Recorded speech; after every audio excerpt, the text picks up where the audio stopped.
pornography you also analyze through, the evolution of feminist critiques of pornography, and also just in your conversations with your students as well. Because I think this works well with what you were talking about sex positivity and feminism in the 1970s and 80s.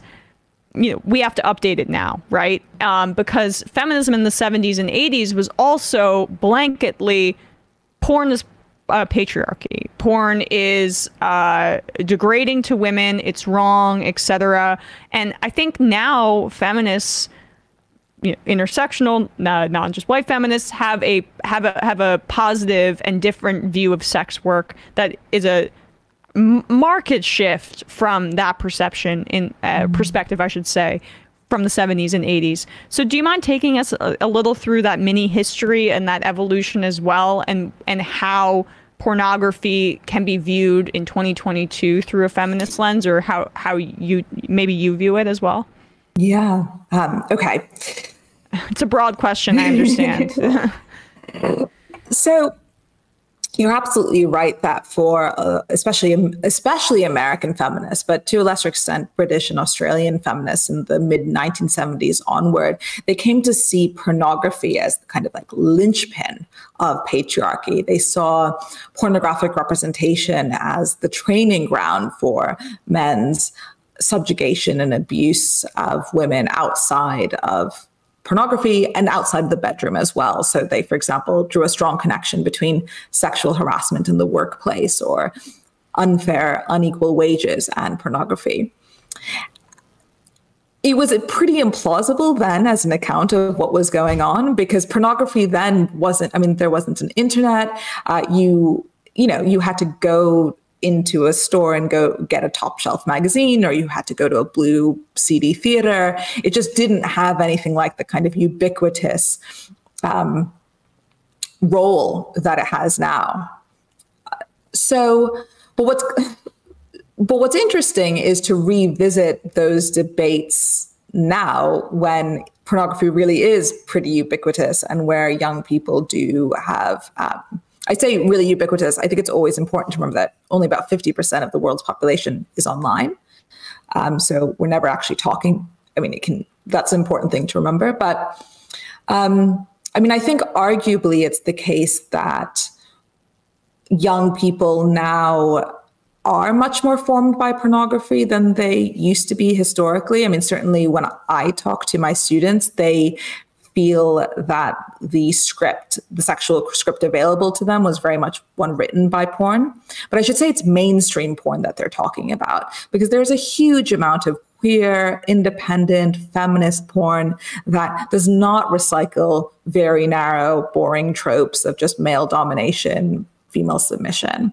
The thing is, most of that porn isn't free. It's certainly not available on something like Pornhub. The story about 21st century pornography is a story about capitalism. It's about the domination of the internet by basically one company that has a monopoly and that uses mostly stolen content, right, to drive its traffic, has a very powerful algorithm whose function it is to bring different people's desires into conformity with each other. So if you write threesome, you're only going to get one kind of threesome, right? There's only going to be one distribution of the genders. And it's also really important to note that the existence of something like Pornhub has directly driven down the income of the women who work in porn, and it has also accelerated the rate at which they have to progress to more intensive, hardcore sex acts. So when we talk about 21st century porn, I think it's very important to name what kind of pornography worries us, and what sort of pornography might be more promising or liberatory or emancipatory. The one thing that I think the one lesson we must learn from the 70s and 80s is not to try and look to the coercive power of the state to address any of these issues. Yeah. So, in the feminists in the mid-1970s onwards, famous for drafting forms of legislation that didn't try to criminalize porn, but did try and make it subject to civil litigation. hugely well-intentioned, really bad idea in practice. The reasoning that Andrea Dworkin and Catherine McKinnon put forward behind their ordinances was taken up wholesale by the Canadian Supreme Court, who made this decision, this very important decision called Butler, that said that pornography, sorry, what exactly did it say? It said that that ruled out that said certain forms of pornography constituted criminal obscenity, right? And then within a few months, what happens is Canada's first gay and lesbian bookshop, Glad Day Bookshop, is found guilty of criminal obscenity. Because that's what the state does when you give them these laws. It doesn't go after the mainstream big porn giant. It goes after the queers and the gays and trans people. And so whatever we think we need to do or we don't need to do about porn, reaching to the carceral state is not the answer. 100%. And when you talked about how Pornhub steals content, it's like this, I guess, monopoly on pornography.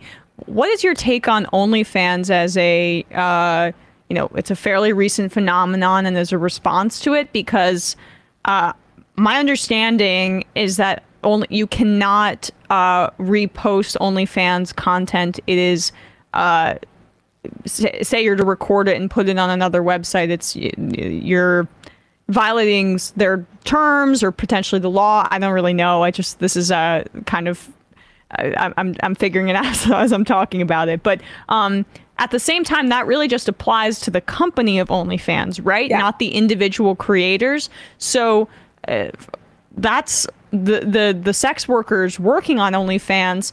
They are not owning their own material. It protects OnlyFans, even though in theory it sounds like a less exploitative practice versus Pornhub. Yeah, so I think that's exactly the right diagnosis. So I think OnlyFans better on the whole than something like Pornhub, in part because sex workers, a lot of people who would practice in-person sex work, forms of, what's called prostitution, moved on to OnlyFans, and that often, not always, is physically safer. But of course, the problem with OnlyFans is that it's not owned by sex workers. What you want is an OnlyFans that is run by a sex workers cooperative, right? But you need big servers, right? And your server can never go down. Disaster. You need a huge amount of startup capital. Who has that kind of money available? Are sex workers, is a cooperative of sex workers going to be able to call on that startup capital? Absolutely not. I shouldn't say absolutely not. I'm optimistic. Sex workers and sex worker cooperatives are some of the most politically imaginative and organizationally astute people I've come across. And so if anyone was going to do it, I think sex workers would. So OnlyFans, ambivalent, and sex workers are precarious on OnlyFans, right? Think about what happened when the major credit card companies started saying that sex workers had to get off. Think about forms of legislation. I mean, there's a piece of legislation in California right now moving through the legislative process, trying to get sex workers off OnlyFans. So there isn't fundamental security unless workers own the means of production. 100%. It was interesting too how OnlyFans, in order to appease their investors, they were like, we're going to ban sex work, and then they faced so much pressure and they had to reverse it. And you just have to imagine that you would never have that issue if this was a cooperative and it was actually owned by the workers putting in the labor on OnlyFans.